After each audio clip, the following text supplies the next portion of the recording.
and welcome to this Instagram live. I'm just jumping on here to give you a little message from the angels today to support you on your journey. We are going through very challenging energies at this time, really kind of being elevated into deeper truth within ourselves, activating aspects of ourselves that need healing, releasing wounds, and remembering who we truly are.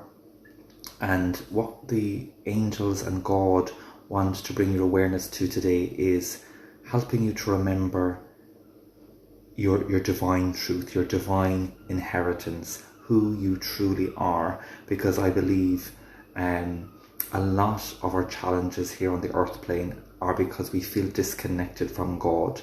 We feel like a million miles away from God, so much so that most of humanity don't even believe there is a God. They think if you mention the word God, they look away or they laugh or they don't get it. And they might look like they're living a perfect life in that they appear happy or they appear successful on the outer side. But in that type of awareness, they're not really going to be optimizing their lives themselves. They're not connecting to who they truly are, because who you truly are is a divine expression and inspiration and divine light from source, from creation, that wants to uplift your soul, uplift your being. And as we traverse this planet, and I know when I have been walking and working through this life, we go through trials and tribulations where we feel lonely, we feel isolated, we feel abandoned. Perhaps at times we might even feel abandoned by God. We feel like we're on this journey on our own because God feels like a million miles away. And really what I'm being guided to say today is that all along God is there. It's a bit like we're kind of in a dark room with a blindfold over us, and God is literally in the room next door, but we're so blindfolded we probably spend our lives walking around the one room, and God is literally around the corner in the other room saying, I'm here. I'm literally 5 feet away from you. I'm always here. As are the archangels and departed loved ones. They're kind of like saying, I'm literally just over here. Just because you can't see me doesn't mean I ain't here, supporting you, loving you, guiding you, directing you. And yet all the time you're there blindfolded and in this darkness going, where am I? Where am I going? What is my purpose? Why am I here? Why have I come to earth? And you're searching and searching and searching endlessly in that room, which is representative of the entire world, whereby you will go from person to person and place to place and job to job and lover to lover and country to country, trying to find you, trying to find the meaning of life, trying to find love, trying to find your purpose, trying to find your truth, trying to figure out what the hell it's all about. And you're there going, what is it all about? What is going on? And all the while you were always so close to God. God was always within feet of your existence. And hello, thank you so much, Elena, for joining. You were always within feet of God's presence, but you didn't realize it when you were going through those trials and tribulations. And I like to use these analogies because they help me to understand kind of what's going on. If I use those visual images to illustrate how not alone you are, that you are really surrounded by angels and by God, and it helps you to shift your perspective. And also what God and the seraphim and the angelic kingdom want me to say to you today as well is that you are enough. You are complete. I have gone through my entire life comparing myself to others, not feeling good enough, not feeling complete, thinking that other people had more than me, or envying other people for what they have, or what they how they go about their lives, their confidence, their energy, their status, their success, their money, whatever it is. And my journey in life really has been being unable to appreciate and acknowledge and recognize my uniqueness and my divine nature in connection to source, in connection to God, in connection to the truth. And the archangels were saying to me tonight that you are enough because you are deeply loved. And in the kingdom of heaven, there is a place for everyone. God has a place for everyone. God didn't say, oh, well, actually only some people fit in and some people have a more important position than others. It's like everyone has a part to play. Everyone is needed. Everyone is required. And you, in your unique journey, you most certainly did have a unique journey. And your journey is not like anyone else's. I often compare myself to other people's journeys and going, well, they did this and they did that and they had this, and you kind of think maybe their journey was somewhat similar, so you think you should be like them or behaving like them. And no two journeys in the vastness of this universe, in the billions of souls that have been created, there are not two souls that are similar. Each soul is completely unique, and we are on our own unique journey, going through what we have gone through in different lifetimes, different planets, different dimensions, and we have a soul imprint that is very unique, which means we could be dealing with very specific challenges or things that we have to overcome and to deal with.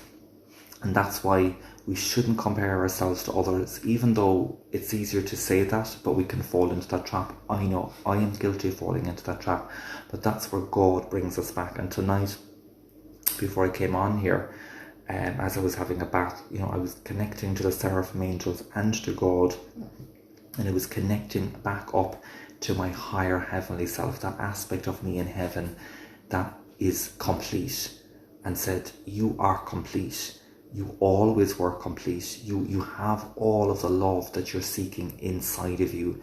You have all of the peace that you're seeking inside of you. It's up there right above you, and you just have to kind of draw it down from source, from God, and bring it back down into your earthly perspective, into your earthly body, so that you can embody God's divinity here on the earth plane and really feel that love, because no other person or thing or situation in this world is going to be able to give you what you need.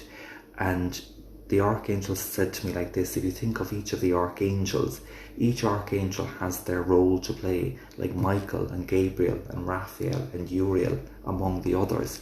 And they're not looking to each other. Michael or Uriel is not looking to Raphael and going, come here, what are you doing? Oh my God, are you a better healer than me? Oh my God, you look prettier than me. Or your green robe is beautiful. I wish I had a green robe like yours. Or, oh my God, you can heal people. I wish I could heal people the way you could. Or whatever, they're not looking to each other. They're in their essence. And as I see them standing in my presence, they're embodying who they are. And they're all kind of saying, look at how fabulous I am in my uniqueness, and they embody who they are with kind of total confidence.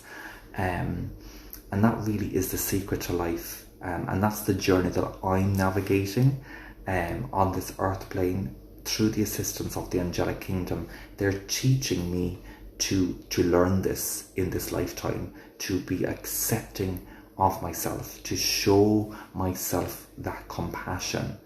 Perhaps because it wasn't shown to me in my earlier years in life, and perhaps in my soul journey, and that has influenced me then to behave in ways that make me feel vulnerable or unloved or insecure or volatile or vulnerable.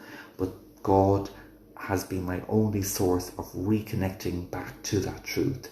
Jesus as well, because when Jesus was being crucified and he was being totally isolated in that pain and suffering, what he demonstrated to us, that he was still connected to God even in that suffering, and he was still aware of the love that God had for him, even though in a way the whole world had turned against Jesus. In that moment when he was about to be crucified, the whole world had turned against him, in that they weren't loving towards him, they weren't accepting towards him, they weren't really being there for him. And just imagine what that would be like. Sometimes we might go through that type of experience where we feel like we're on our own in the world, where we're traversing it on our own, and we've nobody to support us, nobody to kind of hold our back for us. And yet God is with us, and God loves us, and God is there for us, supporting us. And that's what Jesus was trying to remind us, that we are supported, we are loved. We don't need another human being to complete us.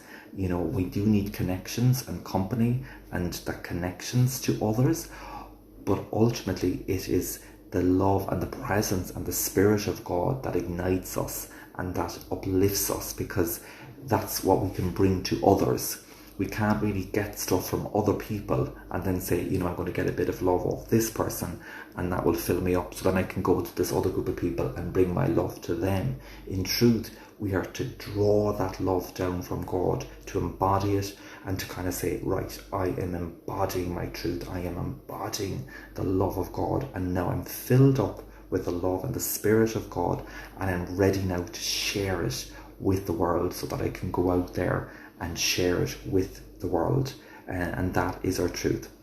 So I hope this message uplifts you and comforts you. And if you want to go deeper on that healing journey, I will be doing the peace meditation tomorrow. And don't be fooled by the word peace, or people might think, oh, that's peace meditation. I don't need that. Really what it is it's a deep healing of your heart. That's what peace is all about. When you're in the throne room of God, you are in the deepest depth of peace imaginable. And who doesn't want to enter into the throne room of God, into that state of pure bliss, ecstasy?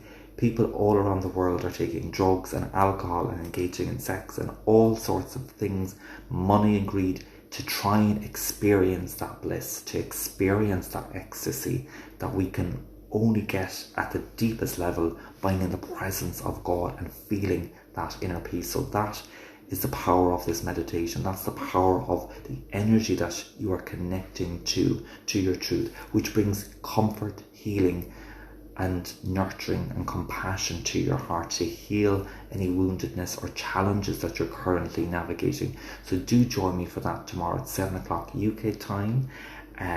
You can click the link on my bio here to get that meditation, to sign up for it.